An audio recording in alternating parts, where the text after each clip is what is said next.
We were right to remove Saddam Hussein from power. Here was a man who had possessed and used weapons of mass destruction. Here's a man who had a desire to acquire WMD.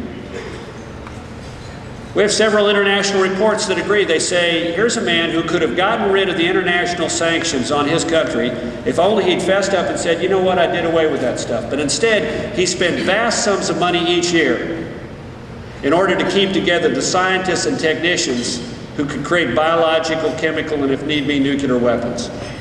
Here is a man who spent vast sums of money each year when his people were literally starving, spent vast sums of money in order to keep together the dual-use facilities that could be turned overnight once the West lost its attention, could be turned into places to manufacture chemical and biological weapons. Here's a man who kept a vital interest, spending vast sums of money to import technology from the North Koreans for missile systems capable of delivering the weapons to the heart of Israel, to the heart of Europe, and beyond. This was a man who deceived the international community and over the course of a decade thumbed his nose at 17 resolutions of the United Nations. This is a man who funded terrorists. This is a man who paid suicide bombers $25,000, paid their families $25,000 for each successful strike.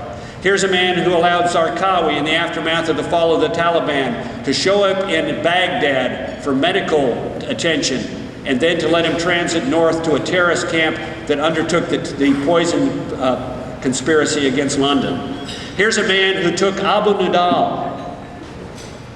Remember Klinghoffer? The elderly Jewish man in the wheelchair on the Achille Laurel? This is the group that threw him overboard. He harbored them in Baghdad. This man was a threat. He was a threat to the region. He was a threat to America. He was a threat to the United States' interests in the region and to the peace of the world, and we were absolutely right with our coalition partners to remove him from power. We have no excuses to make for it.